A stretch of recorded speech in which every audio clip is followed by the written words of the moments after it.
Hello friends, आज हम discuss करेंगे एक बहुत ही बड़ा सुप्रीम कोर्ट का रूलिंग आया है। सुप्रीम कोर्ट का ruling in the case of safari retreat private limited versus chief commissioner of GST. Friends, ये रूलिंग आया है for the purpose of section 17 subsection 5 clause C and section 17 subsection 5 clause D. हाँ friends, ये section बात करता है block ITC, मतलब कि इस सेक्शन में जो भी आइटम दी गई है उसकी आईटीसी आप क्लेम नहीं कर सकते हो, यानी कि वह आपकी कॉस्ट को इंक्रीज करेगा, उस पे आपको इनपुट टैक्स क्रेडिट नहीं मिलेगी। ठीक है, तो आइए बात करते हैं इस केस के सिलसिले में। इस सबसे पहले हम समझते हैं इस केस का बैकग्राउंड। तो सफारी रिट्रीट प्राइवेट लिमिटेड ने भुवनेश्वर में एक मॉल कंस्ट्रक्ट किया था। ठीक है, मॉल कंस्ट्रक्ट करने के बाद उसने वह जगह सबको रेंट पे दे दी थी। तो जो भी रेंट इनकम उसकी होती थी वो उस पे उसको जीएसटी की लायबिलिटी इनकर होती थी, और उसके पेमेंट करने के लिए जो मॉल कंस्ट्रक्ट करने के लिए जो मटेरियल यूज हुआ, सर्विस यूज हुआ, उसकी आईटीसी उसने क्लेम कर दी थी। ठीक है, जो मॉल का कंस्ट्रक्शन हुआ उसमें जो भी एक्सपेंसेस इनकर हुए उस पे जो जीएसटी लगा था उसकी आईटीसी यह कंपनी ने क्लेम कर दी, और रेंट इनकम की जो जीएसटी लायबिलिटी थी उसके सामने ये आईटीसी क्लेम करने के बाद में जो पेमेंट बचता था वही पेमेंट उसको करना था as per this treatment done by this company. ठीक है, अब डिपार्टमेंट ने क्या किया? डिपार्टमेंट ने बोला कि आपने तो एक कंस्ट्रक्शन किया है और कंस्ट्रक्शन की आईटीसी आपको नहीं मिलेगी as per section 17 subsection 5 clause C and as per section 17 subsection 5 clause d. So आइए समझते हैं कि सेक्शन 17 सबसेक्शन 5 सी और 17 सबसेक्शन 5 डी क्या बोलता है। सो सबसे पहले समझते हैं सेक्शन 17 सबसेक्शन 5 सी। यह बोलता है कि ITC will not be allowed for the work contract service for construction of immovable property other than plant and machinery.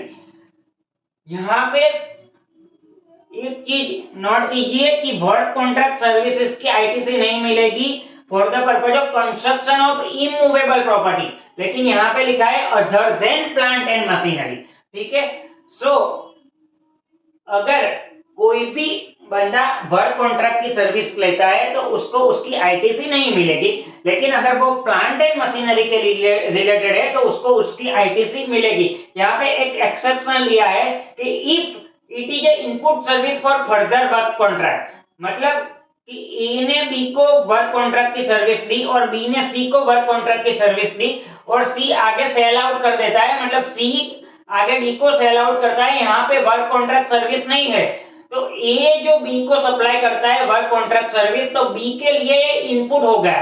तो यहाँ पे अगर इनपुट वर्क कॉन्ट्रैक्ट सर्विस है तो उसको उसकी आईटीसी मिलेगी।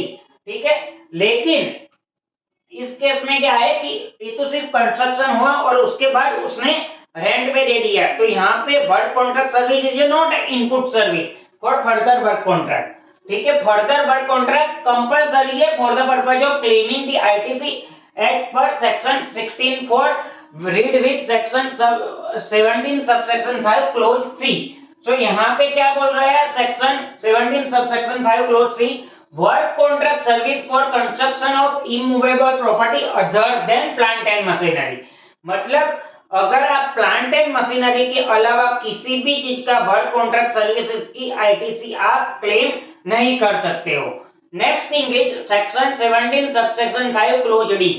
यहाँ पे बोल रहा है कि अगर आपको आईटीसी नहीं मिलेगी अगर आपने गुड्स और सर्विसेज रिसीव किए हैं for construction of immovable property other than plant and machinery. तो यहाँ पे भी लिख दिया कि other than plant and machinery, मतलब आप किसी भी इमूवेबल प्रॉपर्टी का कंस्ट्रक्शन करवाते हो ऑन हिज ओन अकाउंट, मतलब आप अपने खुद के लिए किसी भी इमूवेबल प्रॉपर्टी का कंस्ट्रक्शन करवाते हो, including where such property is used for the purpose and furtherance of business, then उसकी आईटीसी भी आपको नहीं मिलेगी। मतलब construction of immovable property on its own account including where it is used for the purpose of business, उसकी ITC भी आपको नहीं मिलेगी।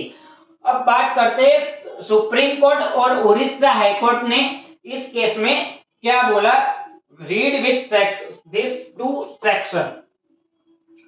सो सुप्रीम कोर्ट ने बोला कि अगर building is for rent then treat it as a plant and machinery.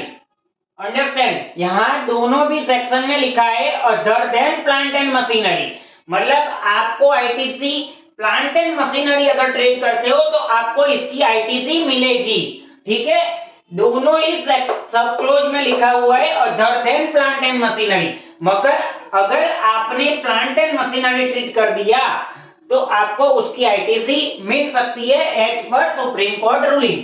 ठीक है, अगर building is given for rent then treat it as a plant and machinery and ITC is allowed on it, so मतलब ITC will not be blocked as per section 17 subsection 5 clause C and D, मतलब यहाँ पे उसकी ITC block नहीं होगी। Next thing is supreme court ने क्या बोला कि अगर आपको कोई भी प्रॉपर्टी रेंट या लीज में देनी है और construction is necessary for the purpose of renting और leasing, so construction is necessary or essential part for the purpose of such supply, then treat it as a plant and machinery। ठीक है, और next thing is section 17 subsection 5 बोल रहा है कि आप construction कर रहे हो ऑन इट्स ओन अकाउंट। ठीक है, यहाँ पे क्या लिखा है, construction of movable property on its own account other than plant and machinery. यहाँ पे क्या है, ओन अकाउंट नहीं है, मैंने कंस्ट्रक्शन किया for the purpose of letting out to someone. ठीक है, तो यहाँ पर treat is a plant and machinery, यहाँ पे मेरा ओन अकाउंट नहीं है, तो सुप्रीम कोर्ट ने बोला कि इसकी आईटीसी आपको मिलेगी। अब यहाँ पे उसके पार्ट में जाते हैं कि उड़ीसा हाईकोर्ट में इसमें क्या कंक्लूजन निकाला था। उड़ीसा हाईकोर्ट ने बोला था कि जीएसटी का मेन पर्पज क्या था, सीमलेस फ्लो ऑफ आईटीसी, मतलब एक बंदा ने जो जिसका भी टैक्स का पेमेंट कर दिया है उसके बाद अगर वो आउटवर्ड सप्लाई करता है तो उसको उसके वैल्यू एडिशन पे ही जीएसटी का पेमेंट करना है। ठीक है, तो सीमलेस फ्लो ऑफ आईटीसी, उसकी वजह से क्या होगा कि वह कास्केडिंग इफेक्ट रिमूव होगी। अगर उड़ीसा हाईकोर्ट ने बोला कि अगर मैं आईटीसी इस केस में अलाउ नहीं करता हूं, मतलब कि मॉल पे जो एक्सपेंसेस इनकर हुए गए उसके सामने जो उसकी जीएसटी की लायबिलिटी है ऑन इज रेंट इनकम, अगर मैं उसमें आईटीसी अलाउ नहीं करता हूं तो it will amount to a double taxation, मतलब कि कैस्केडिंग इफेक्ट हो जाएंगी। तो उड़ीसा हाईकोर्ट ने बोला कि जीएसटी का मेन पर्पज ही था कि कैस्केडिंग इफेक्ट को रिमूव करना, सीमलेस फ्लो ऑफ क्रेडिट रहना चाहिए, तो उसकी वजह से उड़ीसा हाईकोर्ट ने भी बोला कि इसकी आईटीसी मिलनी चाहिए। और सुप्रीम कोर्ट ने भी सेम रूलिंग अप्लाई किया कि section 17 subsection 5C and subsection 5 clause D में आप बिल्डिंग या किसी भी मूवेबल प्रॉपर्टी को प्लांट और मशीनरी ट्रीट कर सकते हो subject to on the case to case basis. ठीक है, और सबसे पहले मेन चीज कि अगर construction is necessary for renting out or leasing out or any other service, then you can treat as a plant and machinery। अगर आपने प्लांट एंड मशीनरी ट्रीट कर दिया तो इस सेक्शन में ब्लॉकेज का क्वेश्चन आएगा ही नहीं। ठीक है, और उड़ीसा हाईकोर्ट ने एक और बात की थी कि अगर आप किसी को आईटीसी अलाउ नहीं कर रहे हो तो it will amount to violation of the fundamental right to the article 14 of the constitution of India. So this is a summary of the Supreme Court ruling read with section 17(5) clause C and clause D, and also some of the parts of Orissa High Court discussion. I hope you will understand this and enjoy this. Thank you very much.